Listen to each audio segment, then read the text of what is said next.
ពីលោកជួយឲ្យពីសប្តាហ៍ពេលលោកដំបងក៏ហូមខ្លាំងហើយពីសប្តាហ៍គេដងវិញពេញហើយចាគេសบายចិត្តអត់ទេសบายពីដំបងភ័យដែរ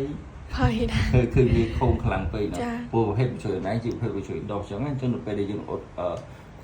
លុបហើយនឹងគឺវាខំខ្លាំងក៏ប៉ុន្តែបាច់បារម្ភហើយដោយសារតែលោកគ្រូមានថ្នាំបដិសាច់ល្អអញ្ចឹងថ្នាំបដិសាច់លោកគ្រូលើតែ2សប្តាហ៍គឺវាដងវិញពេញហើយបន្ទាប់មកប៉ុណ្ណឹង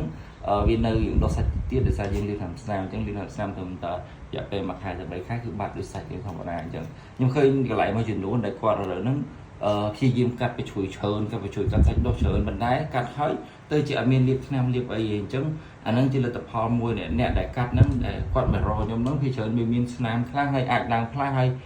សាច់កន្លែងហ្នឹងគឺខូចបាត់មកវិញហ្មងអញ្ចឹងខ្ញុំសូមផ្ដាំនេះអញ្ចឹងក៏មុនកាត់ទៅជួយអីរកកន្លែងណាដែលខ្ញុំទៅតិចទៅកន្លែងដែលមានថ្នាំលាបល្អថ្នាំបដិសាច់ល្អហើយវាគ្រូពេទ្យជំនាញអីយើងធ្វើទៅយើងបានផលជោគជ័យគឺអត់សល់ស្នាមអរគុណអូន